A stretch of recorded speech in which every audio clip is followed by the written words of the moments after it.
Our next contestant is Ros Lee. Please welcome Ros.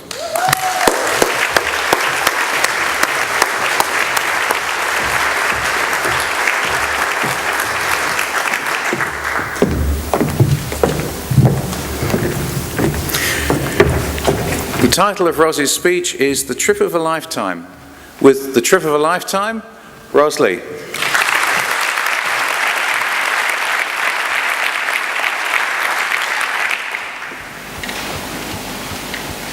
Would any of you turn down a free trip to Paris?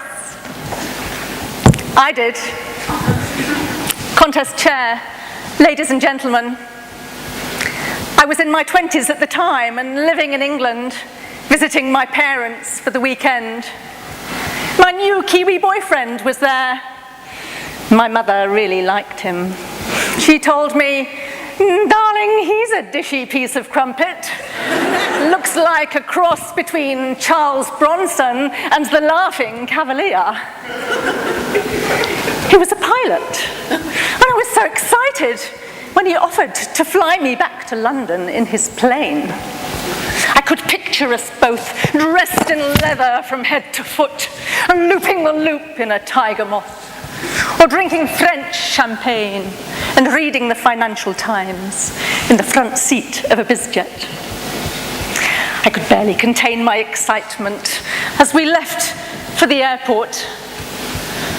I was very confused when our taxi pulled up in a farmer's field. There was nothing much there, just a smelly old crop sprayer and a corrugated iron shed. "Is your plane in the shed?" I asked. "No," he said, "that's her over there. Isn't she beautiful?"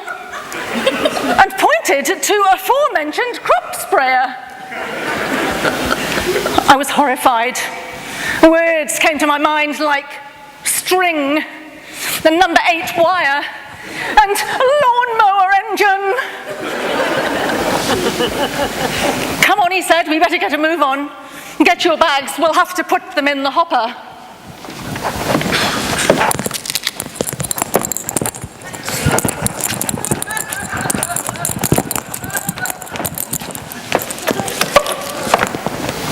I opened the passenger door. There was only one seat. "So where will you sit?" I asked. "There," he said, pointing to the seat. "So where will I sit?" "There," he said, pointing to the same seat. "You'll have to sit on my knee, but no worries. It's only a couple of hours to London." He climbed in. I climbed on top. I had to wind myself between his knees and the joystick. My head was pushed up against the cockpit roof, my face squashed against the windscreen. We taxied into the corner of the field. He said, "It's only a short runway, you're going to have to hang on. It's going to be very bumpy." We lurched across the field. The fence started rushing towards me. I closed my eyes and waited for the impact. And then, in the nick of time, the plane groaned its way into the air. My boyfriend let out a sigh of relief. "Phew," he said, "that was lucky. I thought we were cutting it a bit fine. Must be the extra weight I'm carrying." He handed me a book. It was the map. "Why are you handing me the map?" I asked. "You're going to have to navigate," he said. "Your head's blocking the windscreen and I can't see a thing." How could I tell him I couldn't read a map? I couldn't even drive a car. It didn't matter, because in a moment the heavens opened and we were engulfed in rain and fog so thick that I could barely see my accessories.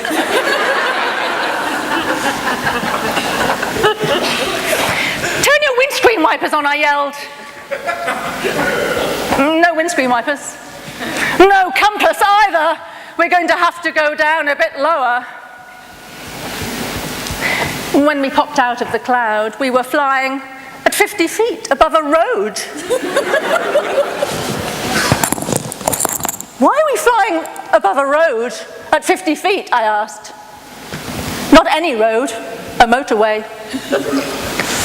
I couldn't see up there, he said, it was far too thick. We'll have to navigate by road signs. Look out for London. London, 40 miles. London, 50 miles. London, 60 miles? We were headed for Scotland. We did a U-turn, and as we turned, a voice came on the radio. Good morning, Golf Bravo, Golf Papa Papa. This is London Heathrow Control Tower. You are in controlled airspace and liable for prosecution. My boyfriend turned on his microphone. Roger Charlie, Foxtrot Tango, Foxtrot Tango. Well, I was furious. Here we were about to be arrested, and my boyfriend's talking to some bloke called Charlie Rogers about ballroom dancing.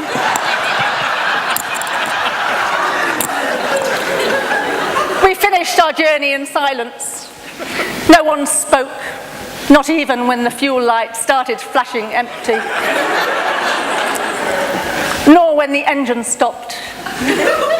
Fortunately, we were on our final approach, and we coasted onto the tarmac. I got out, looked at my boyfriend, said, "That was the trip of a lifetime." He looked at me, said, "Yeah, great, glad you had a good time. Let's do Paris next weekend." Paris? Yeah, right. Contest chair.